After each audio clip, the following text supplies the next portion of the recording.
أعوذ بالله من الشيطان اللعين الرجيم.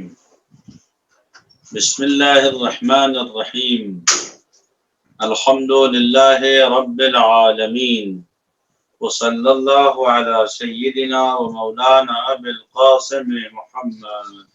اللهم صل على محمد وآله الطيبين الطاهرين المعصومين المنتجبين، بهم نتولى ومن أعدائهم نتبرأ إلى الله. بسم الله الرحمن الرحيم. الحمد لله الذي أنزل على عبده الكتاب، وقال أيضا بسم الله الرحمن الرحيم: إن هذا القرآن يهدي للتي هي أقوم.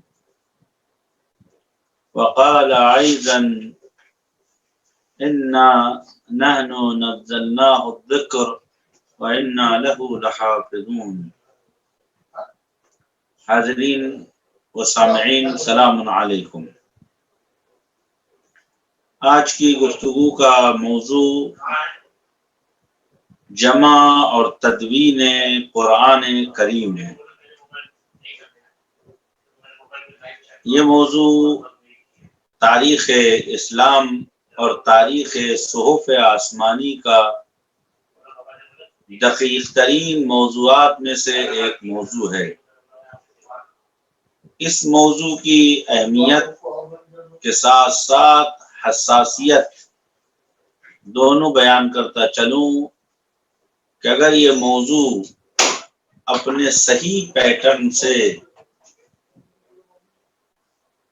نہ بیان کیا گیا اور ذرا سے بھی بتبیین و توضیح میں جانبداری و لغزش ہوئی تو نتیجہ ہوگا تحریف قرآن، عدم اعتبار قرآن، اور قرآن کو ایک ایسی کتاب جو علمی بے اصطلاح رجال یعنی قابل اعتماد کتاب نہیں رہ جائے گی.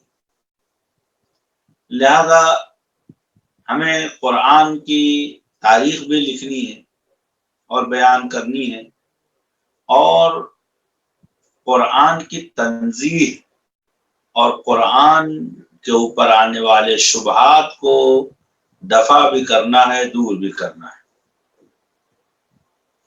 اب ایک بحث ہے مسلمانوں کے درمیان، وہ یہ ہے کہ یہ موجودہ قرآن جو آج پوری دنیا میں تمام مسلمانوں کے پاس ہے، جس میں 114 سورے ہیں اور 6,000 سے زائد 6,500 سے زائد آیات ہیں، اور یہ قرآن کے سور معین ہے مکی اور مدنی صورت میں، اور اس قرآن میں بعض آیتیں سورہ مکی میں مدنی ہیں اور بعض مدنی سورات میں مکی آیات ہیں. تو اب یہ بحث سر ابھارتی ہے کہ تاریخ قرآن کیا ہے، قرآن کیسے جمع کیا گیا، اور قرآن کے جمع کرنے کی کیفیت کیا ہے. اب اگر ہم مسلمانوں کی تحقیقی کتابوں پہ نظر ڈالیں تو سینکڑوں کتابیں اس سلسلے میں لکھی جا چکی ہیں، بلکہ ایک سبجیکٹ ہے اسلامی حوزے میں اور اسلامی مکاتب فکر میں جس کا نام ہے علوم قرآنی یا علوم القرآن عربی میں کہتے ہیں. علوم القرآن کا مطلب تفسیر اور توضیح نہیں ہے. علوم قرآن سے مراد قرآن کی جزئیات اور اس کی تاریخ اور اس کے جمع اور تدوین کے سلسلے میں اس کی کتابت، اس کے اعراب یعنی جس کو زیر و زبر کہتے ہیں، اور بعدہ تفسیر قرآن و بعدہ احیانا تعویل قرآن، یہ سب ان علوم میں مورد بحث ہوتے ہیں۔ اہل سنت حضرات والجماعت کی طرف سے چند بڑی کتابیں لکھی گئی ہیں، جس میں سے مشہور و معروف کتاب جو ہے مرحوم شمس الدین احمد الذہبی کی ہے، التفسیر والمفسرون، مرحوم سیوطی کی ہے الاتقان فی علوم القرآن، اور مشہور زمانہ کتاب مناحل العرفان، اور اس طرح کی سینکڑوں کتابیں، التاریخ القرآن، المعاجم القرآن، ما کتب فی القرآن، سینکڑوں کتابیں ہیں، اور وہ تفاسیر جو اس سلسلے میں گفتگو کرتی ہیں، البیان فی تفسیر القرآن، مرحوم طوسی رضوان اللہ تعالی علیہ، مجمع البیان فی تفسیر القرآن، مرحوم امین الاسلام طبرسی رضوان اللہ تعالی علیہ۔ اسی طریقے سے التمہید فی علوم القرآن، آیت اللہ علامہ مرحوم ہادی معرفت، البیان فی تفسیر القرآن، مرحوم آیت اللہ العظمیٰ سید ابو القاسم خوئی رضوان اللہ تعالی علیہ۔ اسی طریقے سے مرحوم علامہ حسن رضا عامری حفظہ اللہ تعالی، جسے رد تحریف قرآن کے سلسلے میں مباحث ہوئے ہیں، مرحوم شہید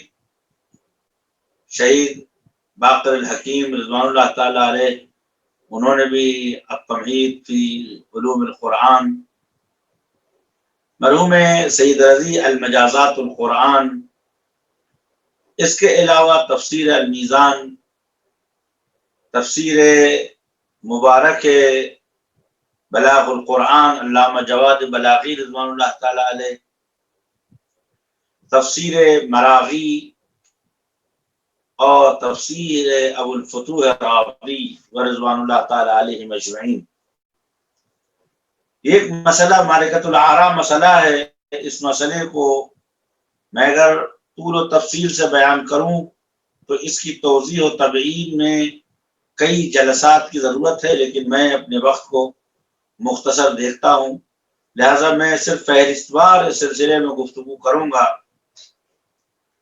وہ یہ ہے کہ حق مطلب یہ ہے کہ یہ قرآن 23 سال میں نازل ہوا، اور ترتیب نزول قرآن غیر از ترتیب تدوین قرآن ہے، یعنی جیسے قرآن نازل ہوا ویسے قرآن تدوین و تالیف و کمپلیٹ کر کے 2 دفتیوں کے درمیان قرار نہیں پایا۔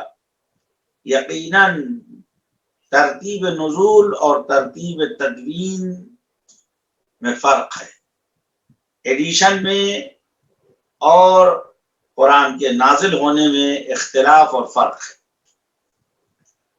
وہ اس طرح کہ 23 سال میں آیت آیت کر کے سورہ سورہ کر کے یہ قرآن نازل ہوا، اور اس کے بعد یہ قرآن جو ہمارے سامنے موجود، اس کو مصحف کہتے ہیں یا مصحف کہتے ہیں، یہ قرآن از نظر ترتیب نزول نہیں ہے، بلکہ آپ دیکھیں کہ سب سے پہلا سورہ جو نازل ہوا وہ سورہ مبارک علق ہے، اقرأ باسم ربک الذی خلق، لیکن اس کو قرآن مجید میں 96 نمبر کا سورہ قرار دیا گیا۔ سورہ مبارک فاتحہ کو قرآن میں سب سے پہلے رکھا گیا، اس سے یہ اندازہ ہو جاتا ہے کہ قرآن مجید کی ترتیب نزول غیر از ترتیب تدوین ہے، اور اس میں کوئی غرابت نہیں ہے، اس لیے کہ اتفاقاً آیا یہ کام عوام کا ہے، یہ کام صحابہ رضوان اللہ تعالی علیہ کا ہے، یہ کام خلفاء کا ہے، کس کا ہے؟ اس کا جواب یہ ہے کہ لا ولا غیر، یہ کام خود بدست رسول خدا صلی اللہ علیہ وآلہ وسلم انجام پایا ہے۔ اور اب جو یہاں بحث ہوگی وہ یہ ہوگی کہ قرآن کو اس ترتیب سے کس نے جمع کیا۔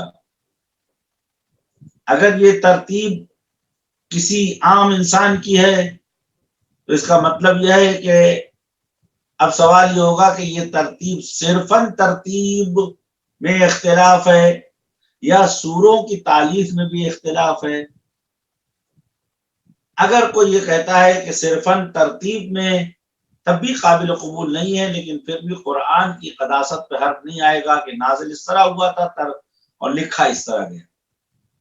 لیکن اگر سوروں کی تالیف میں بھی، جیسا کہ بعض علماء کی نظر ہے اور بہت سے محققین اہل سنت اس بات کے قائل ہیں، تو اگر ایسا ہوتا ہے تو ایسی صورت میں قرآن پر بھروسہ کرنا، اعتماد کرنا مشکل ہو جائے گا۔ جو نظریہ مطرح ہیں وہ یہ ہیں۔ پہلا نظریہ یہ ہے کہ زمان حیات رسول خدا صلی اللہ علیہ وآلہ وسلم میں یہ قرآن جمع ہو چکا تھا۔ یہ قرآن بدستور رسول خدا صلی اللہ علیہ وآلہ وسلم جمع ہوا تھا۔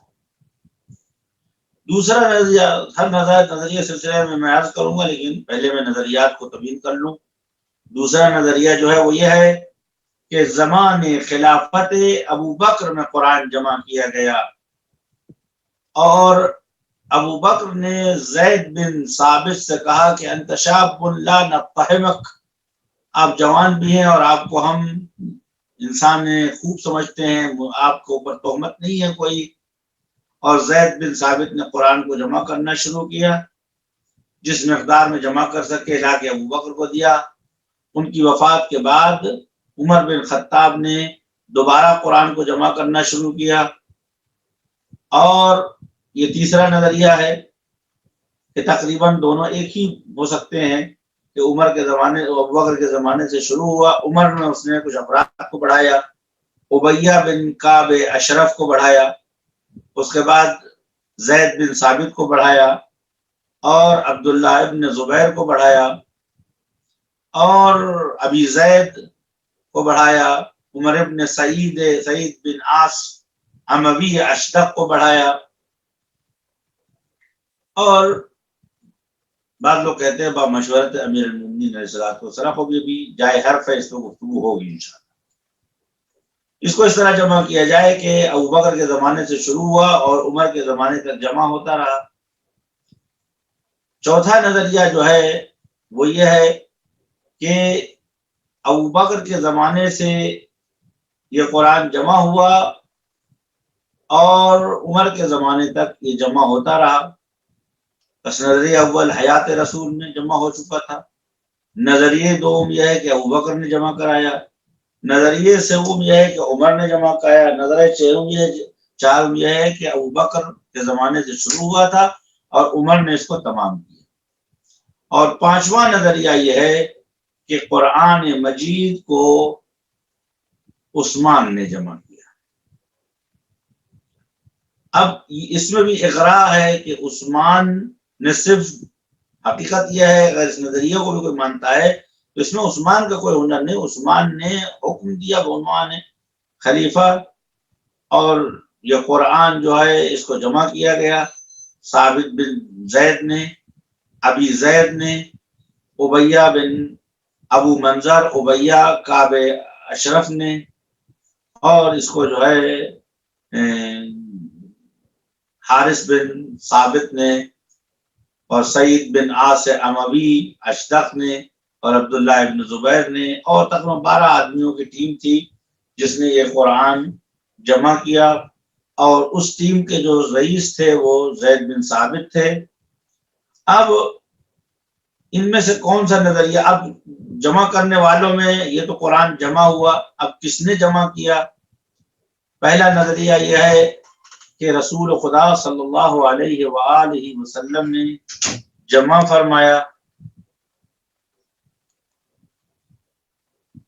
رسول خدا صلی اللہ علیہ وآلہ وسلم نے جمع فرمایا۔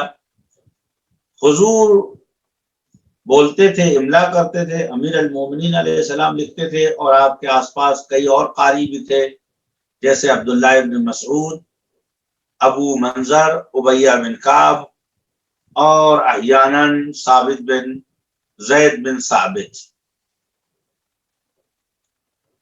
خوب حقیقت مسئلہ جو ہے اس پہ غور کیا جائے تو اب اگر ہم آئیں اور دلائل پیش کریں کہ کون سا نظریہ درست ہے، بعد رسول جمع ہوا تو کس نے جمع کیا، اصحاب نے جمع کیا تو کیوں کر جمع کیا؟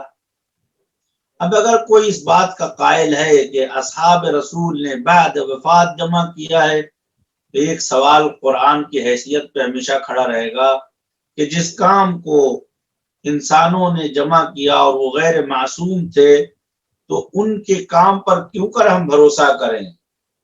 مان لیتے ہیں برفرض یہ کہ وہ اہل تقوی و اہل پرہیزگار تھے، اہل ایمان تھے، لیکن احتمال خطا، احتمال غلط، احتمال اشتباہ ہمیشہ باقی رہتا ہے۔ در نتیجے ہم جب بھی قرآن کی آیت یا سوروں کو پڑھیں گے یا اس کی ترتیب یا اس کے معجزات کے سلسلے میں گفتگو کریں گے، لا زال ھذا السوال یزعجنا، ہم کو یہ سوال پریشان کرے گا کہ کہیں ابیہ سے یا کہیں ثابت سے یا کہیں عبد الرحمن سے یا کبھی زید بن ارقم سے اشتباہ تو نہیں ہو گیا، غلطی تو نہیں ہو گئی؟ در نتیجے قرآن کے سلسلے میں یہ سوال باقی رہے گا۔ اس سوال کا جواب اہل سنت یہ کہتے ہیں کہ اللہ تعالیٰ نے گارنٹی لی ہے، اللہ اس کی حفاظت کرے گا، کیسے کیوں کر اس سلسلے میں کوئی جواب نہیں ان کے پاس، اور یہ کہتے ہیں وہ اس طرح سے کہ اللہ تعالیٰ اصحاب محمد کی زبان پہ سچائی جاری کرے گا اور وہ قرآن کے سلسلے میں کبھی کوئی ایسی ویسی بات نہیں کرے گا۔ اب آئیے پہلے میں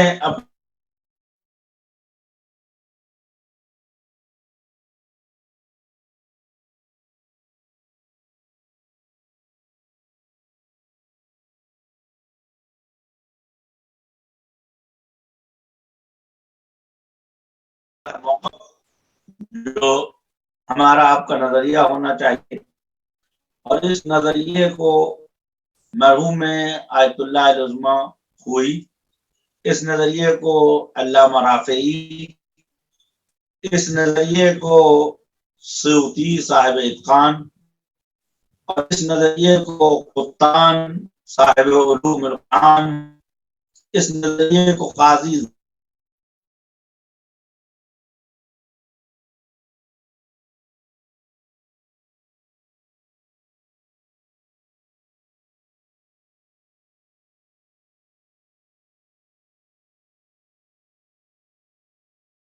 ابو بکر بغوی جو صاحب انتصار ہیں، ان کی کتاب ہے الانتصار فی القرآن،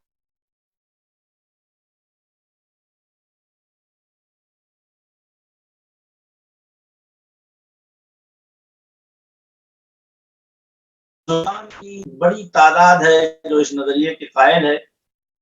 اور یہ بھی عجیب بات ہے کہ مسلمانوں کے درمیان اس بات پر تقریباً سب کا اتفاق ہونا چاہیے کہ قرآن رسول خدا کے زمانے میں جمع ہوا تھا۔ اور میں اس سوال کا جواب آخر میں دوں گا کہ قرآن کو مولا علی علیہ السلام نے جمع کیا، یقیناً مولا علی نے جمع کیا، کسی بھی حال میں جمع قرآن کی نسبت علی علیہ السلام کے باہر نہیں کی جا سکتی۔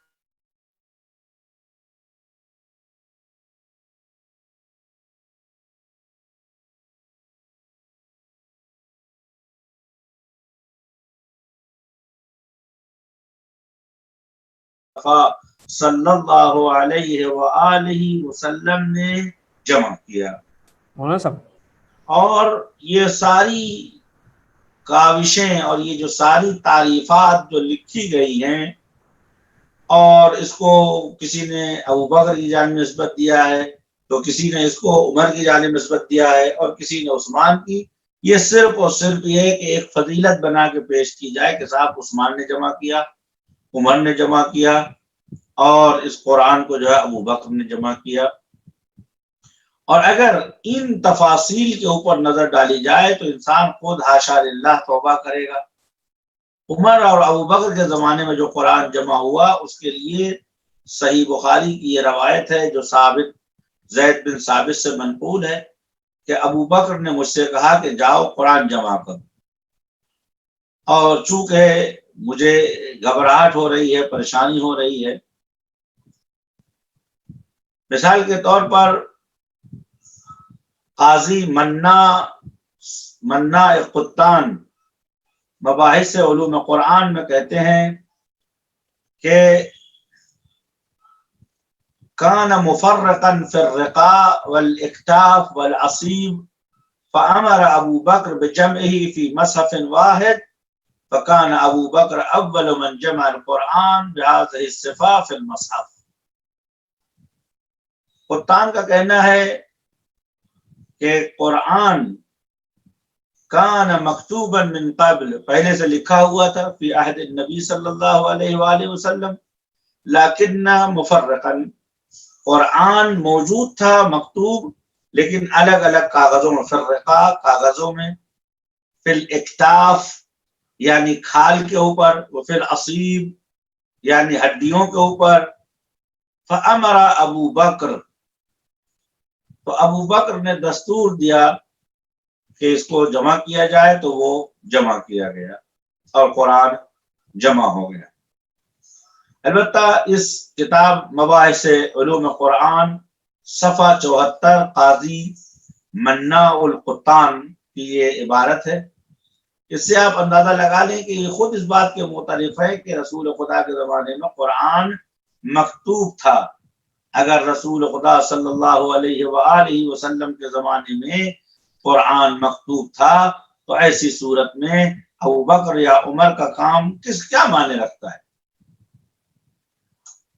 اس کے علاوہ دیگر کتب میں خود علماء اور فقہائے اہل سنت لکھتے ہیں۔ ابو عبداللہ محاسبی کتاب فہم السنن میں کہتے ہیں کتابت القرآن لیست بمحدثۃ فإنه صلی اللہ علیہ وآلہ کان یأمر بکتابتہ، قرآن کی کتابت ایسا نہیں ہے کہ یہ حادث ہے بعد از وفات رسول لوگوں کو اس بات کا خیال آیا، بلکہ خود رسول خدا صلی اللہ علیہ وآلہ وسلم کان یأمر بکتابتہ، آپ حکم دیتے تھے کہ لکھا جائے، ولکنہ کان مفرقا فی الرقاء والاکتاف والعصب، بس یہ تھا کہ رسول خدا کے پاس وہ سب موجود تھا۔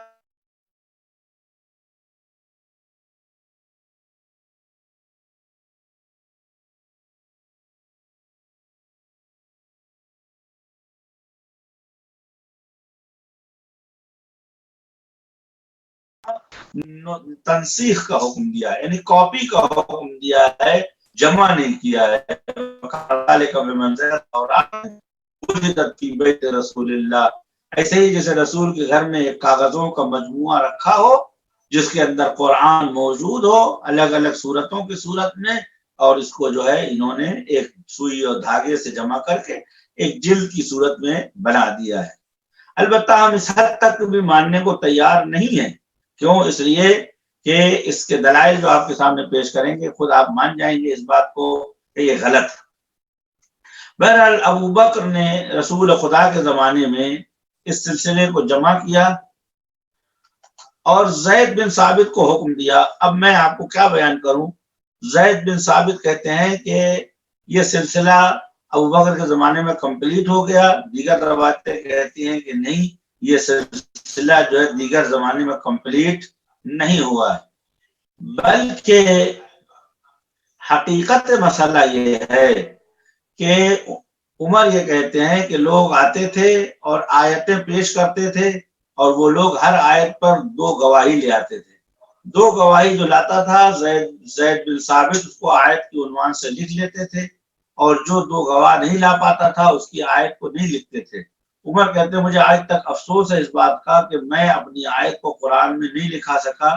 آیت یہ تھی الشیخ والشیخہ اذا زنا فجلدوہما 80 جلدۃ، اگر بوڑھے مرد اور عورت بھی زنا کرے تو ان کو 80 کوڑے مارو. عمر کہتے ہیں میں یہ لے آیا، میرا نہیں لکھا گیا، کاش مجھے کوئی ایک اور گواہ مل جاتا.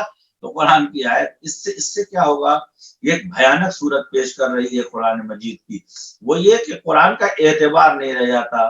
2 آدمی کوئی بھی آئیں اور اس بات کے اوپر طے کر لے کے ساتھ چلو ایک آیت اپنی قرآن میں پڑھوانی ہے، نہ تو از نظر اعتماد و وثوق. رجال خبر واحد مفید علم اور یقین اور حجت نہیں ہوتی ہے، لہذا قرآن کی تمام آیتیں خبر واحد ہوں گی، لہذا خود بخود معاذ اللہ قرآن تواتر سے گر جائے گا. بس اولا ثانیا یہ جو عثمان کے زمانے میں جمع کرنے کی بات کی جا رہی ہے وہ بھی ایک سیاسی مسئلہ ہے. وہ اس لیے کہ قرآن جب ان کے مقول جمع ہو گیا تھا اور سید مرتضی علم الہدا رضوان اللہ تعالی علیہ اس سلسلے میں عرض فرماتے ہیں ان العلم بصحت نقل القرآن کالعلم بالبلدان والحوادث الکبار. قرآن کی صحت کے بارے میں یقین ایسے ہی ہے جیسے یہ کہ صاحب کسی کو علم ہو جائے کہ مکہ ہے، مدینہ ہے، امریکہ ہے، مثلا بامبے ہے، اس کے ہونے میں کسی کو شک نہیں ہے، جس کو کہا شہرت عامہ بھی ہے، یقین عاملہ عامہ بھی ہے. اور کہتے ہیں ان القرآن کان علی عہد رسول اللہ صلی اللہ علیہ وآلہ وسلم مجموعا مؤلفا. قرآن عہد رسول خدا میں جمع بھی تھا اور تالیف بھی تھا، یعنی سورے بھی الگ الگ تھے. اس کے بعد قرآن بالکل قرآن ھذا جیسا تھا علامہ ہوا علیہ الانعام. ان جماعت من الصحابہ مثل عبداللہ بن مسعود، ابیہ بن کعب وغیرہما ختم القرآن علی النبی. انہوں نے قرآن کو نبی کے اوپر ختم کیا عدت ختمات، چند بار. وهو يدل بأدنى تأمل على أنه كان مجموعا مرتبا غیر منشود ولا مبسوس. قرآن نہ پراکنڈا تھا نہ بکھرا ہوا تھا. حقیقت مسئلہ یہ ہے میرے دوستو عزیزوں کہ قرآن دائماً موجود تھا اور قرآن کو رسول خدا صلی اللہ علیہ وآلہ وسلم نے جمع کیا ہے. اب میں آپ کے سامنے چند دلائل پیش کرتا ہوں جو اس بات کے اوپر دلالت کرتے ہیں کہ قرآن پہلے سے رسول خدا صلی اللہ علیہ وآلہ وسلم کے زمانے سے جمع تھا. وہ یہ ہے، سب سے پہلے دلیل عقل. عقل یہ کہتی ہے کہ جب قرآن حجت اسلام ہے، قرآن طبیان لکل شے ہے، جب ہر شے کے اندر قرآن کا بیان موجود ہے، قرآن اساس دین ہے، قرآن حقیقت دین ہے. ایسا پیغمبر کو بعنوان مفسر قرآن بنا کے بھیجا گیا. اگر قرآن ختم ہو جائے، قرآن باقی نہ رہے، قرآن جمع نہ کیا جائے تو ایسی صورت میں یہ بتائیے کہ خدا کی حجت کے اوپر اتمام پائے گی. قرآن اصل اساس توحید ہے. اگر رسول خدا صلی اللہ علیہ وآلہ وسلم کے بارے میں ہم کہیں کہ آپ اس دنیا سے چلے گئے اور آپ نے قرآن کو جمع نہیں کیا، جو دلائل پیش کی جاتے ہیں کہ اصحاب نے جمع کیا، دلیل کیا ہے کہ رسول خدا نے جمع نہیں کیا؟ پہلی دلیل یہ دیتے ہیں کہ رسول خدا وحی کا انتظار کرتے رہے اور اس دنیا سے چلے گئے اور آپ کو فرصت نہیں ملی. دوسری دلیل یہ ہے کہ اصحاب رسول خدا صلی اللہ علیہ وآلہ وسلم ہمیشہ قرآن کو اہتمام دیتے تھے، وہ حفظ کیے ہوئے تھے، لہذا لکھنے کی ضرورت پیش نہیں آئی وغیرہ وغیرہ. لیکن سب کی بازگشت یہی ہوگی کہ رسول خدا اس دنیا سے چلے گئے اور آپ نے قرآن کو جمع نہیں کیا. اس کا کیا مطلب ہے؟ اس کا مطلب یہ ہے کہ حضور سرور کائنات کو آپ متہم کر رہے ہیں کہ آپ معاذ اللہ غیر ذمہ داری ہے قرآن مجید کی حفاظت کرنا۔ قرآن مجید میں سورہ مبارک بقرہ کی دوسری آیت ہے ذالک الکتاب لا ریب فیہ، یہ وہ کتاب ہے جس میں کوئی شک نہیں ہے۔ سوال یہ ہے کہ یہ وہ کتاب ہے، کون کدھر اشارہ ہمیشہ شے موجود کی طرف ہوتا ہے، اسی لیے روایتوں میں ہے کہ اللہ کی طرف اشارہ نہیں کیا جا سکتا کہ ہاذ اللہ ذاک اللہ، کیوں؟ اس لیے کہ اشارے کے لیے فرق موجود ہونی چاہیے۔ آپ جب کہتے ہیں ان ذالک الکتاب، یہ وہ کتاب ہے، کتاب یعنی مکتوب یعنی لکھی ہوئی، کہاں لکھی ہوئی؟ آپ دنیا سے کہتے ہیں یہ کتاب ہے اور وہ کتاب ابھی تو اب مجھے یا رسول اللہ کہاں ہے؟ آپ کہیں گے معاذ اللہ میرے بستر کے نیچے جو ہے لکڑیوں میں لکھا ہوا ہے، میرے بستر کے نیچے ہڈیوں پہ لکھا ہوا ہے، یا چمڑے جانور کی کھال پہ لکھا ہوا ہے، یا یہ کہیں کہ جاؤ عائشہ کے گھر اور ان کے سریر کے پاس سے، بستر کے پاس سے قرآن منتشر ہے پھیلا ہوا، ہوا کتاب اللہ ریب فیہ، یہ وہ کتاب ہے جس میں کوئی تردید نہیں ہے۔ یہ اشارہ یہ وہ کتاب ہے اس بات کی طرف اشارہ کرتا ہے کہ وہ کتاب موجود تھی مسلمانوں کے درمیان۔ ایک تیسری آیت جو ہے وہ سورہ مبارک اسراء کی 9 نمبر آیت، بسم اللہ الرحمن الرحیم ان هذا القرآن یہدی للتی ہی اقوم، بالتحقیق یقیناً یہ قرآن ہدایت دیتا ہے ایسے راستے کی طرف جو صراط مستقیم ہے، اور وَيُبَشِّرُ الْمُؤْمِنِينَ الَّذِينَ يَعْمَلُونَ الصَّالِحَاتِ، اور یہ قرآن لوگوں کو خوشخبری دیتا ہے، کن لوگوں کو؟ کہ جو کار خیر انجام دیتے ہیں، کہ اَنَّ لَهُمْ أَجْرًا، ان کے پاس اجر ہے۔ ان هذا القرآن، یہ قرآن اس بات کی طرف اشارہ ہے کہ یہ قرآن مسلمانوں کے درمیان موجود تھا۔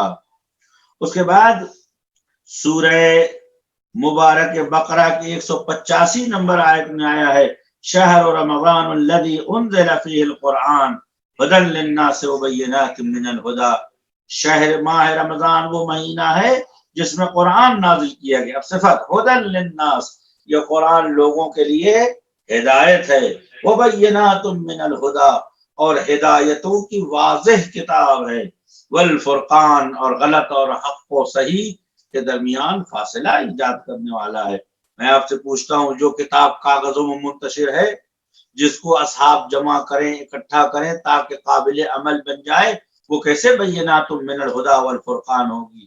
وہ جو لوگوں کو ضلالتوں اور حیرتوں سے باہر نکالنے والی کتاب ہے، وہ خود اگر حیرت کے اندر ہو، اس کتاب کے اندر خود انسان سرگردان ہو، اس کے سورے اور آیات معین نہ ہو، تو ایسی صورت میں اس قرآن پہ کیسے بھروسہ ہو سکتا ہے؟ یہ آیت اس بات کی طرف اعلان کرتی ہے کہ قرآن رسول خدا صلی اللہ علیہ وآلہ وسلم کے زمانے میں مدون موجود تھا۔ اس کے بعد سورہ مبارک آل عمران کی 4 نمبر آیت میں ارشاد ہوتا ہے نزل علیک الکتاب بالحق مصدقا لما بین یدیہ، اللہ نے نیچے بھیجی ہے، نازل کی ہے آپ پر الکتاب، ایک مخصوص کتاب یعنی قرآن، حق کے ساتھ، کہ مصدقا لما بین یدیہ، کہ یہ جو کچھ بھی آپ لے آئے ہیں اس کی تصدیق کرے گی یہ کتاب، اور انبیاء طاہرین علیہ الصلوۃ والسلام کے لائے ہوئے دین کی بھی یہ کتاب، جب یہ کتاب عالم خارج میں موجود نہیں ہے تو یہ کتاب کوئی بھی یار کس کتاب کو آپ کہیں؟ وہ کتاب جو میرے بستر کے نیچے کاغذ کی صورت میں پڑی ہے۔ لہذا اس آیت سے بھی پتہ چلتا ہے کہ رسول خدا صلی اللہ علیہ وآلہ وسلم کے زمانے میں قرآن بصورت مکتوب و مؤلف موجود تھا، جیسا کہ سید مرتضیٰ رضوان اللہ تعالی علیہ نے بیان فرمایا۔ اس کے بعد سورہ مبارک آل عمران کی 7 نمبر آیت هو الذی انزل علیک الکتاب فی آیات محکمات ہن ام الکتاب، یہ وہ کتاب ہے، هو الذی، اور وہی خدا ہے کہ انزل علیک، جس نے آپ پر نازل فرمایا ہے الکتاب یعنی قرآن، فی آیات محکمات، جس کے اندر ایسی آیتیں ہیں جو محکم ہیں، جس کے معنی اور الفاظ میں کسی کو کوئی شک و شبہ نہیں ہے، محکم ہے یعنی بالکل واضح، لا الہ الا اللہ واضح، بالکل واضح ہے، قل هو اللہ احد، اللہ فرد واحد احد یکتا ہے، یہ آیات محکم ہے کہ جس کے معنی میں کوئی تردید نہیں ہے، بلکہ سمجھنا بالکل آسان ہے، اور اصول کتاب ہے وہ اخر متشابہات، اور اسی قرآن میں دوسری آیتیں ہیں جو متشابہ ہیں، یعنی اس کا معنی تو درست ہے لیکن اس کو سمجھنے کے لیے قرآن کے اصول اور ضوابط یعنی محکم آیات کی طرف رجوع کرنا ہوگا، جیسے الرحمن علی العرش استویٰ، خدا استوا کرتا ہے عرش کے اوپر، یعنی کرسی پہ خدا کرسی نشین ہوتا ہے، اس آیت کی تفسیر یہ ہے وَهُوَ عَلَىٰ كُلِّ شَيْءٍ قدیر، یعنی پروردگار عالم کرسی اقتدار پر ہے، نہیں ہے کہ الیاذ باللہ معاذ اللہ خدا کرسی نشین ہے، یعنی خدا اقتدار پہ ہے، خداوند عالم قادر مطلق ہے، تو جب ان دو آیتوں کو ملائیں گے تو معنی سمجھ میں آئے گا، اسی لیے ان کو متشابہ کہتے ہیں۔ یہ آیت بھی صاف صاف کہتی ہے کہ اللہ کہتے ہیں آپ پر ہم نے کتاب نازل کی، اس میں دو قسم کی آیتیں ہیں، محکمات ہیں، متشابہ ہے، کوئی اصل کتاب ہمارے پاس نہیں تو ہم کیسے سمجھیں گے محکم کدھر ہے متشابہ کیا ہے؟ اس کا مطلب نہ تنہا رسول خدا نے کتاب ہمارے حوالے کی ہے بلکہ کتاب کی اقسام بھی ہمارے حوالے کی ہے کہ یہ محکم آیات ہے، یہ متشابہ آیات ہیں۔ یہاں تقسیم سے گفتگو ہو رہی ہے، امت اصل کتاب کو مورد خدشہ قرار دے رہی ہے۔ اس کے بعد سورہ مبارک نساء کی 82 نمبر آیت ہے، افلا یتدبرون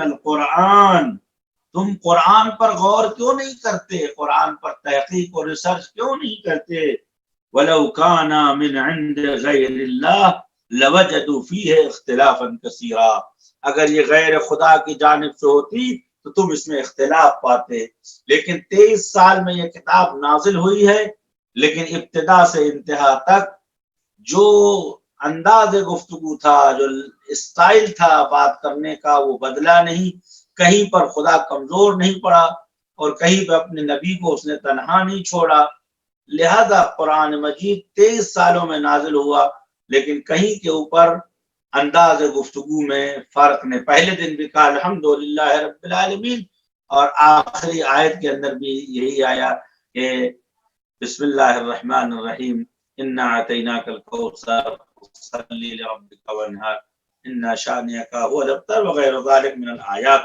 تو پوری آیات قرآن اسی کے اوپر مشتمل ہے، اگر خدا کی جانب سے نہ ہوتی، شاید مثال یہ قرآن کہتا قرآن پر غور، دعوت غور دے رہا ہے، وہ قرآن کہاں ہے جس پہ دعوت غور دے رہا ہے، اس کا مطلب وہ قرآن موجود ہے جس پہ دعوت فکر دی جا رہی ہے اور دعوت غور دی جا رہی ہے، اور لوگوں کے درمیان تھا، ویلا لوگ کہتے یا رسول اللہ کس قرآن کی بات کرتے، ہمیں آدھا سورہ یاد ہے، ہمیں 10 سورہ یاد ہے، کوئی کہتا ہمیں 5 سورہ یاد ہے، کوئی کہتا ہمارے پاس 1 سورہ لکھا ہوا ہے، حضور سرور کائنات لاجواب ہو جاتے، لیکن جب لوگ آئیں گے کون سی کتاب اور آپ کہتے ھذا القرآن ان ھذا القرآن، تو ایسی صورت میں یہ ضروری ہے کہ کتاب مکتوب و مدون موجود ہو۔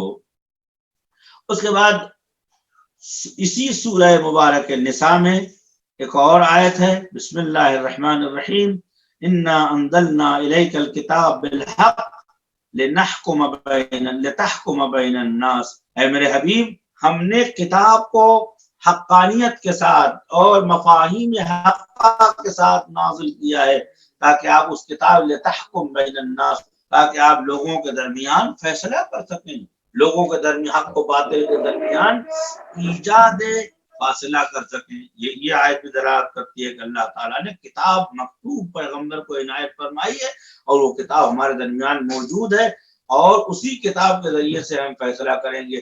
وَإِلَّا حضور سرور کائنات سے یہ کہتا کہ اوراق من الکتاب، آیات من الکتاب، نہ الکتاب، پوری کتاب کے ذریعے سے لوگوں کے درمیان آپ حکم فیصلہ کریں گے۔ اور سورہ مبارک انعام میں پروردگار ارشاد فرماتا ہے کہ وَهَذَا كِتَابٌ أَنزَلْنَاهُ مُبَارَكَةٌ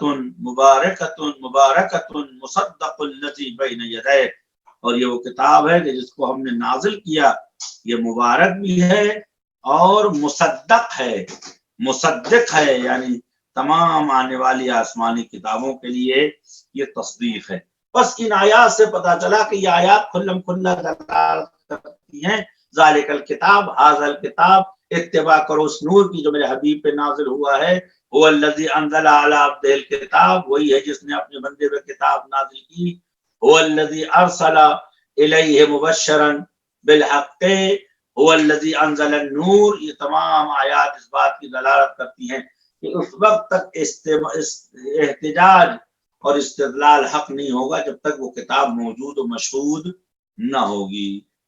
دوسری دلیل جو ہے وہ حدیث ہے جو تمام آیات کے مقابلے آیات جیسی ہے اور محکم ہے اور ٹھوس ہے، اور اس سے معتبر حدیث دنیا اسلام میں کوئی نہیں ہے، وہ ہے حدیث ثقلین۔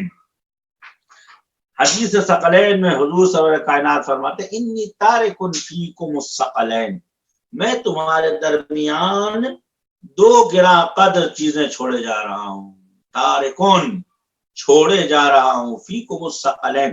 حدیث ثقلین کے بارے میں آپ چاہے تمام علماء اسلام، چاہے علماء تشیع ہوں یا علماء اہل تسنن ہوں، وہ سب متفق علیہ کہتے ہیں ھذا حدیث صحیح الاسناد خرجہ ابی بکر وعمر وعائشہ وحفصہ ابن عباس مالک ابن نویرے یربوی سلمان ابو ذر علی ابن ابی طالب علیہ السلام حسنین کریمین علیہ السلام حضرت فاطمہ زہرا سلام اللہ علیہا ابن عباس رضوان اللہ تعالی علیہ عباس بن عبد المطلب رضوان اللہ تعالی علیہ ابیہ ابن کعب رضی اللہ عنہ کعب الاحبار جو صحابی رسول خدا ہے انہوں نے نقل کیا ہے۔ اسی کے ساتھ ساتھ اس حدیث کو نقل کرنے میں عائشہ بنت ابی بکر نے نقل کیا ہے، حفصہ بنت عمر بن خطاب نے نقل کیا ہے، اس کو سودا بنت زمعہ نے نقل کیا ہے، اس روایت کو ام سلمہ نے نقل کیا ہے، اس روایت کو اصحاب کبار نے نقل کیا ہے۔ تقریباً 100 سے زیادہ اصحاب نے اس حدیث کو نقل کیا ہے، 100 طریقوں سے۔ عالم اسلام میں حدیث ثقلین سے زیادہ معتبر کوئی حدیث نہیں ہے۔ ابن تیمیہ جیسا آدمی جس کو کینہ ہے، اس نے منہاج السنت النبویہ میں لکھا ہے اما ھذا الحدیث صحیح الاسناد، یہ حدیث صحیح ہے وہ متواتر ومتسالم علیہ لا ينکرہ الا من عمیت عیناہ، حدیث کا کوئی انکار نہیں کرے گا۔ ان کو اگر اعتراض بھی ہے تو مانگیے حدیث سے کہ صاحب انی تارک فیکم الثقلین کتاب اللہ و اہل بیتی وغیرہ ذالک، لیکن اصل حدیث اس حدیث موضوع میں انی تارک فیکم کتاب اللہ، میں تمہارے درمیان دو گراں قدر چیزیں چھوڑے جا رہا ہوں۔ تاریخ کی لفظ یعنی میں اس دنیا سے جا رہا ہوں اور دو چیزیں چھوڑے جا رہا ہوں، یہی نہیں کہا حجۃ الاسلام اور آخری حج میں مکے میں یہ آپ نے خطبہ دیا عرفات کے درمیان اور منی میں، فرمایا کہ انی ادعا فاوشک ان اجاب، ان قریب مجھے بلایا جائے گا اور میں یہ آواز سن کے واپس جاؤں گا۔ فرمایا انی تارک انی مخلف فیکم الثقلین کتاب اللہ و اطرتی فانظروا کیف تخلفون عبادی، میں تمہارے درمیان دو گراں قدر چیزیں چھوڑے جا رہا ہوں، میری کتاب اور میری اطرت، دیکھو تم ان میری کتاب اور اطرت کے ساتھ کیسے تم جو ہے سروائیور کرتے ہو، کیوں کر اس کتاب اور اس اطرت کے معاملے کو زندگی دنیا میں باقی رکھتے ہو، اطاعت کرتے ہو۔ بس یہاں خود یہ حدیث دلالت کرتی ہے بطور قطع کہ قرآن مجید رسول خدا کے زمانے میں جمع تھا اور دو دستیوں کے درمیان میں تھا، اس میں امت اور اصحاب کھنڈ کے انجام دینے کے لیے کوئی بھی آپشن نہیں تھا۔ تنہا جو زور مارا گیا ہے یا وہ وجوہات سیاسی ہیں یا تو صرفاً کچھ لوگوں کی فضیلت بیان کرنے کے لیے یہ امور انجام دیے گئے ہیں۔ بس حق کا مطلب یہ ہے کہ قرآن مجید طبق آیات اور حدیث اور وہ حدیثیں کہ جو دلالت کرتی ہیں اہتمام رسول خدا صلی اللہ علیہ وآلہ وسلم کے اوپر، کہ حضور سرور کائنات نے اپنے اصحاب کو قرآن لکھواتے تھے. کم سے کم 100 سے زیادہ وہ حدیثیں ہیں جس میں رسول خدا تعلیم قرآن کرتے تھے, تفسیر قرآن کرتے تھے, قراءت قرآن کرتے تھے اور اقراء کرتے تھے یعنی املا کرتے تھے. وہ بولتے تھے, وہ لکھتے تھے. لذا عبداللہ ابن مسعود کہتے ہیں اقرأنی رسول اللہ 90 حدیثا. اس کو سیوطی نے مناہل القرآن میں الاتقان فی علوم القرآن میں بھی لکھا ہے کہ اقرأنی رسول اللہ, رسول خدا نے مجھے پڑھایا ہے 90 اور میں نے اسے لکھا ہے. اسی طریقے سے امیر المومنین علیہ الصلوۃ والسلام فرماتے تھے کہ تمام آیات چاہے وہ مکی ہوں, مدنی ہوں, دن میں نازل ہوئی ہوں, رات میں نازل ہوئی ہوں, ان تمام صورتوں اور آیات کو رسول خدا نے مجھے ایک ایک کر کے پڑھایا ہے.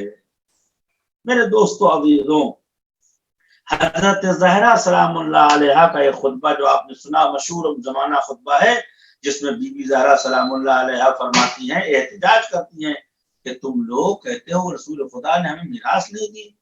کتاب خدا فرماتی ہیں, احتجاج کرتی ہے, فرماتی ہے کتاب اللہ بین اظہرکم, ارے کتاب خدا تمہارے درمیان موجود ہے. کتاب خدا بین اظہرکم یعنی تم نے پشت کتاب خدا کو پیچھے کر دیا ہے, تمہارے درمیان موجود ہے. اس سے مطلب یہ ہے, وہ کہتے کون سی کتاب خدا, وہی ابوبکر پلٹ کہتے فاطمہ کون سی کتاب ہے, ابھی تو کتاب کاغذوں میں پڑی ہوئی ہے, پیپروں میں منتشر ہے, نہیں معلوم سورہ کہاں ہے, ابتدائی سورہ کہاں ہے, انتہائی سورہ کہاں ہے. کچھ عائشہ گھر میں ہے معاذ اللہ, کچھ حفصہ کے گھر میں, کچھ ام سلمہ کے گھر میں, کچھ آپ کے گھر میں, کچھ میرے گھر میں. اگر کوئی ایسا مسئلہ ہوتا تو ابوبکر کہتے کس کتاب خدا کی بات کر رہی ہو, لیکن یہ فرماتے کتاب اللہ بین اظہرکم, کتاب خدا تمہارے سامنے. اور سب نے تسلیم کیا. تسلیم کرنے کا مطلب یہ ہے کہ جتنی بھی جمع کرنے کی باتیں سب جھوٹ ہے, یہ غلط ہے, اس کا کوئی حقیقت سے تعلق نہیں. پھر یہ فضیلت تراشی کی گئی ہے, یہ فضیلت تراشی کی گئی ہے. کتاب اللہ بین اظہرکم امورہ ظاہر و احکامہ ظاہر و اعلامہ باہرہ. اب ایک سوال کا جواب دینا ہے, وہ یہ کہ پھر امیر المومنین علیہ الصلوۃ والسلام نے جو کام انجام دیا وہ کیا ہے. وہ 2 سے 3 منٹ میں آپ کا لوں گا, چونکہ بیچ میں سلسلہ منقطع ہو گیا تھا. اس سلسلے میں عرض کروں گا کہ امیر المومنین علی ابن ابی طالب علیہ السلام فرماتے ہیں کہ رسول خدا صلی اللہ علیہ وآلہ وسلم کوئی بھی ایسی آیت نازل نہیں ہوتی تھی مگر یہ کہ رسول خدا مجھے پڑھاتے تھے, میں لکھتا تھا اور میں جمع کرتا تھا. اب جو مولا علی جمع کر کے لے آئے تھے وہ تفسیر قرآن تھی, توضیح قرآن تھی, محکم قرآن, متشابہ قرآن, اور اس قرآن میں مکے میں نازل ہوئی, مدینے میں نازل ہوئی, اس کی توضیحات لے آئے تھے. ظاہر سی بات ہے کہ یہ خلفاء کے کام کی نہیں تھی, چلو انہوں نے قبول نہیں کیا. وَإِلَّا اگر وہ مذہب دنیا میں آ جاتا تو آج اتنے فرقے نہ بنتے اور حق و باطل میں آج فرق کرنا آسان ہو جاتا. لہذا عیناً قرآن رسول خدا عالم میں موجود ہے. امیر المومنین بھی اسی قرآن کو بے صورت ہے کہ کس کے لیے نازل ہوئی, کب نازل ہوئی, کہاں نازل ہوئی, انشاءاللہ کل کی گفتگو میں اس باتوں کو بطور تفصیل عرض کروں گا. بس یہ ہے امیر المومنین نے جو جمع کیا اس میں تمام ان چیزوں کو رکھا جس کی ضرورت امت کو تھی. ظاہر سی بات ہے خلفاء اس بات کو نہیں چاہتے تھے. بس حقیقت مطلب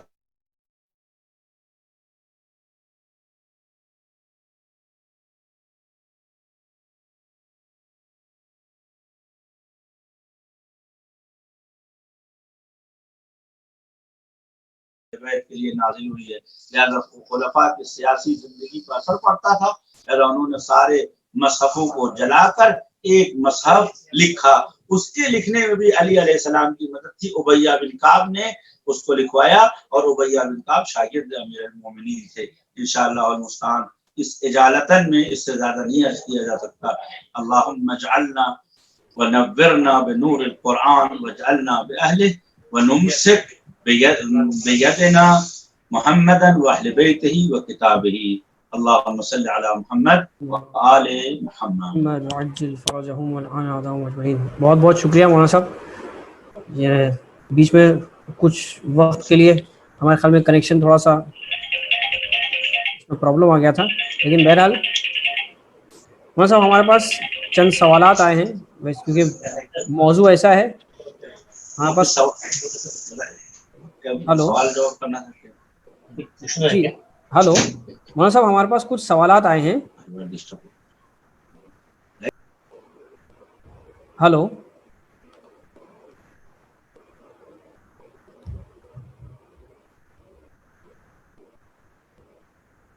ہلو سوال پوچھیں گے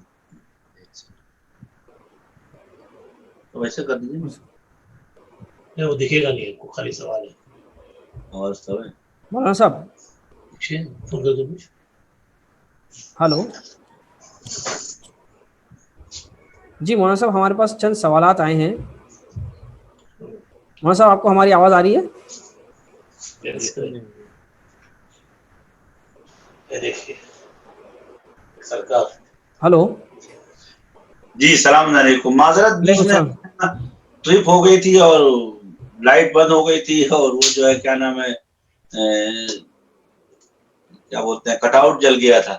اچھا تو اچھا. اس لیے لکل شیء آفات علوم آل محمد آفات. اللہ کا شکر ہے کہ لیکن نہیں کام چل رہا تھا. معذرت کیا کرے. نہیں مسئلہ نہیں. آواز پہنچی ہوگی، صورت پہنچنا جی ضروری. جی جی نہیں پہنچی، آواز پہنچی. بیچ میں تھوڑا سا کنیکشن میرا ڈسٹرب ہو گیا تھا بہرحال، وہ لیکن نہیں الحمدللہ. چلی نا، بالکل اندھیرا ہو گیا تھا، جی پھر بھی ہم بولتے رہے اور ٹارچ سے کام چلتا رہا. نہیں الحمدللہ ہاں. گفتگو الحمدللہ کمپلیٹ ہوئی. مولانا صاحب چند سوالات ہیں. بسم اللہ. کچھ سوالات کا جو ہے نا موضوع کے درمیان اس کا ڈسکشن جو آیا، اس کی بحث آئی تھی. لیکن بہرحال جیسے چونکہ ناظرین نے سوالات کیے ہیں، بے نہیں میں وہ سوالات جو ہے وہ آپ کے سامنے رکھتا ہوں. پہلا سوال یہ ہے کہ اگر قرآن کریم، اور بالخصوص یہ جو آپ کی گفتگو کا آخری حصہ جو تھا حدیث ثقلین سے متعلق سوال ہے، کہ اگر قرآن کریم ایک کتاب کی شکل میں نہیں تھا تو رسول اللہ کے زمانے میں، تو پھر رسول اللہ نے حدیث ثقلین میں یہ کیوں کہا کہ تمہارے درمیان دو چیزیں چھوڑے جا رہا ہوں، ایک کتاب اور دوسرے میری اطرت. تو یہ تو میں نے عرض کیا نا کہ جی جی یہ سارے دلائل ہیں اس بات کے اوپر کہ قرآن مکتوب اور مدون موجود تھا، جیسا کہ سید مرتضیٰ نے کہا کہ جیسے ابھی ہے ویسے ہی کل تھا. اور حضور نے فرمایا کہ انی تارکن فیکم کتاب الثقلین، کتاب اللہ و اطرتی. دو گراں قدر چیزیں جو، ایک ثقلین اور ایک اطرت. تو اگر قرآن بے صورت مشہود نہ ہوتی تو لوگ کہتے کہ صاحب کس قرآن کی بات کریں جو عائشہ گھر میں رکھا ہوا ہے، یا جو مثلا کسی ازواج رسول کے تکیے کے نیچے رکھا ہوا ہے. کس کتاب؟ اگر اوراق میں اور پیجز میں اور ہڈیوں کے اوپر یا کھال کے اوپر منتشر ہوتا قرآن، تو ایسی صورت میں سب لوگ یہ کہتے کہ ہم قرآن کا بھی معنی نہیں سمجھے، اطرت کا بھی معنی نہیں تھا. قرآن تو ابوبکر عمر عثمان نے جمع کیا، وہ قرآن تھا ہی نہیں. کس کتاب کی بات کر؟ کتاب اللہ، کس کتاب کی بات کر؟ دوسرے یہ کہ جس طرح ثقلین کے معنی میں، اہل بیت کے معنی میں اشکالات کرتے ہیں کہ جوابات ان کے موجود ہیں، لیکن اس کا مطلب یہ ہے کہ کسی نے کوئی اعتراض نہیں کیا بلکہ سب نے خاموش ہو گئے کہ واقعا رسول خدا نے دو گراں قدر چیزیں چھوڑ کے گئے ہیں. لہذا قرآن بصورت مدون موجود تھا.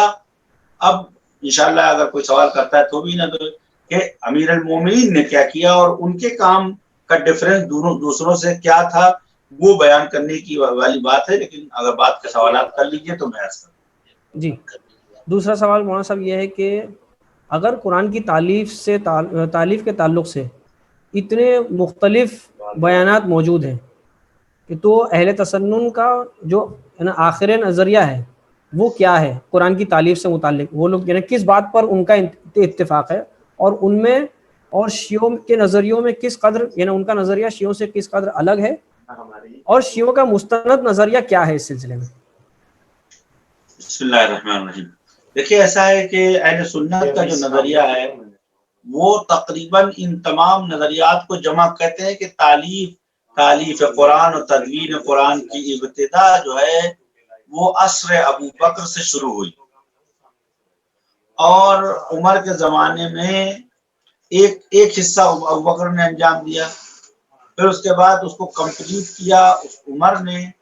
لیکن چونکہ الگ الگ اصحاب کے پاس الگ الگ اپنے اپنے ہاتھ کے لکھے ہوئے قرآن موجود تھے، لہذا جیسے جیسے اسلام پھیل رہا تھا ویسے ویسے مشکلات ایجاد ہو رہی تھی. ہر آدمی اپنے کتاب سے ڈائری سے پڑھ رہا تھا، مصحف بولتے ہیں. نتیجہ یہ ہوا کہ لوگوں میں اختلاف ہونے لگا، لہذا عثمان نے توحید المصاحف کا کام کیا ہے. باقی تمام ڈائریز کو جمع کر لیا اور ایک ڈائری کو لکھ کر اس کے 4 یا 5 عدد کاپیاں بنائی اور ہر اسلامی شہر اس کو بھیج دیا اور کہا کہ جس کو بھی قرآن لینا ہے انہی چیزوں سے کاپی لے، اس کو امام کہا جاتا تھا۔ یہ آج کے زمانے میں اہل سنت کا نظریہ ہے۔ لہذا وہ کہتے ہیں کہ حقیقتاً قرآن عثمان نے جمع کیا ہے، یعنی کمپلیٹ ان کے تمام اشکر، جس نے قرآن کو کمپلیٹ کیا وہ عثمان ہے۔ لیکن شیعہ کا نظریہ ہے کہ یہ صرفاً ایک سیاسی کھیل تھا، بازی تھی، اس کا حقیقت سے کوئی تعلق نہیں تھا۔ ہاں، قرآن عثمان نے جو تنہا کام کیا وہ یہ کیا کہ تمام اصحاب کے مصحفوں کو لے کے جلا دیا اور وہ مذہب جو رسول خدا کے درمیان تھا اس کو کتابت کرنے کے بعد نئی کاپی بنا کر اس ایک کاپی کو سب جگہ بھیجا۔ البتہ اس میں بھی اصحاب رسول خدا علی علیہ السلام سے بے نیاز نہیں تھے۔ لہذا امام محمد باقر علیہ السلام فرماتے ہیں کہ رات میں عبیہ جو ان میں سب سے پڑھے لکھے تھے، سید القراء کہے جاتے ہیں، شیعہ سنی سب کہتے ہیں سید القراء، جو اس گروہ کے آدمی تھے وہ لے کے آتے تھے اور مولا علی علیہ السلام اس پہ نظر ڈالتے تھے، پھر املا یعنی حتی فونٹ کی بھی اصلاح کرتے تھے مولا علی علیہ السلام۔ لہذا عصر خلافت میں مولا علی نے فرمایا کہ یہی قرآن جو ابھی عثمان کا رائج ہے یہ قیامت تک رائج رہے گا، یہ وہی قرآن ہے جو رسول خدا کے پاس نازل ہوا تھا، اس کی ترتیب میں یا اس کی آیات میں کوئی فرق اور اختلاف نہیں ہے۔ تنہا عثمان نے جو کام کیا وہ یہ کیا کہ اپنے سیاسی مخالفین کو دبا دیا، چونکہ کوئی بھی بات ہوتی تھی لوگ قرآن کے نیچے لکھی ہوئی حدیثیں پڑھتے تھے اور شان نزول بیان کرتے تھے۔ ظاہر سی بات ہے کہ اکثر شان نزول بنی امیہ کے خلاف تھی یا شان اہل بیت میں تھی، یہ لوگوں کو پسند نہیں تھا۔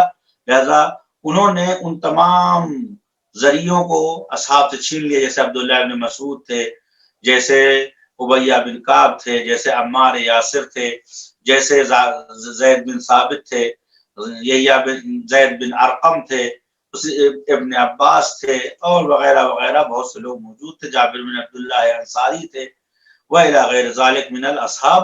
ان سب سے مصحف انہوں نے چھین لیا، چھیننے کے بعد یا پانی میں ڈبا دیا یا جلا دیا، بلا ایک الگ بحث ہے، ظاہراً جلایا، حقیقت یہ ہے کہ جلایا ہے۔ لیکن اہل سنت اس وقت اس بات پہ ہے کہ اس قرآن کو عثمان نے جمع کیا ہے، اور اس نظریے کو نیگلیکٹ اس طرح کیا جائے گا کہ اس سے رسول اللہ کی عصمت پہ حرف آئے گا، اور قرآن کی سینکڑوں آیات جو کتاب کی طرف اشارہ کرتی، ذالک الکتاب، ھذا الکتاب، ان الکتاب، یہ سب معاذ اللہ یا جھوٹ ہو جائے گی یا خیالی ہو جائے گی۔ جو کتاب موجود نہیں تو ھذا الکتاب جانی چاہیے، ذالک الکتاب جانی چاہیے۔ اور رسول کی سینکڑوں حدیثیں جو بیان کرتی ہے کہ اللہ نے مجھے کتاب دیا۔ اچھا، اب کوئی کہے کہ صاحب نازل ہوا تھا سورہ علق، لکھا گیا فاتحہ، تو شیعہ سنی دونوں روایتوں میں ہے کہ آتانی سبع المثانی، اللہ نے مجھے توریت کے بدلے میں سبع مثانی عطا کیا۔ لوگوں نے کہا سبع مثانی کیا ہے؟ فرمایا 7 آیت والی سورہ۔ پھر کہا وہ کیا چیز ہے؟ فرمایا فاتحۃ الکتاب۔ لہذا ائمہ طاہرین کی بھی احادیث میں اور اہل سنت کی بھی حدیثوں میں یہ آیا ہے کہ حمد کا نام ہے فاتحۃ الکتاب، یعنی کتاب جس سے شروع ہوتی ہے اس کا نام سورہ حمد ہے۔ اور ایک بات اور، شاید موقع لگے نہ لگے، ایک بات اور کہتا چلو کہ اگر یہ مان لیں کہ ان سوروں کو جس نے مینج کیا ہے، آیات کو، سوروں کو کسی عام آدمی نے کیا ہے، تو ایسی صورت میں یہ ایک معجزہ ہے۔ خود قرآن کی ترتیب بھی معجزہ ہے، قرآن کی آیات کا آیات کے قریب قرار پانا معجزہ، یہ ایک عام انسان کے بس کی نہیں ہے۔ ایک مثال، اگر آیے تطہیر کہیں الگ ہوتی اور سورہ دہر میں ہوتی، یا آیت تطہیر جو ہے کسی ایسی جگہ پہ ہوتی جہاں اہل بیت کا ذکر ہے، تو یہ لوگ خدا نخواستہ اس آیت تطہیر کو ہی بدل دیتے۔ لیکن ازواج کے ذکر کے ساتھ آیت تطہیر کو اللہ تعالیٰ نے رکھا تاکہ لوگ آیت تطہیر پہ انگلی نہ اٹھا سکیں۔ اور اتنی ذہانت حضور سرور کائنات یا رسول خدا نے یہ قرار دیا یا خدا نے؟ اس کے بعد اس میں حکمت یہ ہے کہ تمام 20 عدد ضمیریں استعمال کی ہیں جو سب مؤنث ہیں، لیکن اس میں 5 ضمیریں استعمال کی ہیں سب مذکر ہیں۔ اس بات کی دلیل ہے کہ اس سے پہلی والی آیتیں عورتوں کے لیے ہے، یہ آیت مردوں کے لیے ہے، چونکہ اصحاب کہف میں 4 مرد تھے، 1 خاتون تھی، اور آئندہ بھی ان 4 مردوں کے اندر 11 امام شامل ہونے والے ہیں، لہذا اغلبیت مردوں کی ہے، لہذا مذکر کا صیغہ استعمال کیا ہے۔ یہ بھی حکمت ہے، اعجاز الہی ہے آیات۔ آئے اکمال دین کو بھی اللہ تعالیٰ نے حرام گوشتوں کے سلسلے میں نقل کیا ہے، تاکہ مسلمان آج تک تفسیر کرتے رہے کہ چونکہ مثلا نجس گوشت حرام ہو گیا تھا لہذا یہ آیت نازل ہوئی ہے، جبکہ یہ سمجھنے والی بات ہے کہ بابا اگر آپ گوشت معاذ اللہ کوئی نجس گوشت کھاتے ہوئے ہیں تو اسلام کو کیا نقصان پہنچتا ہے؟ ہزاروں لوگ کارے حرام کرتے ہیں. یہاں الیوم یئس الذین کفروا من دینکم، اس سے مراد کوئی بہت بڑا حادثہ ہے جس سے تمام کفار مایوس ہو گئے. بس قرآن کی ترتیب بھی معجزہ ہے، لہذا ایک کوئی عام انسان اس کو انجام نہیں دے سکتا. یا خدا یا رسول خدا امیر المومنین سلام اللہ علیہ شامل رسول خدا ہے. اللہ قرآن کو رسول خدا کے زمانے میں جس نے اپنے ہاتھوں سے لکھا وہ امیر المومنین علیہ الصلوۃ والسلام ہے، جس نے املا کیا وہ رسول خدا صلی اللہ علیہ وآلہ وسلم.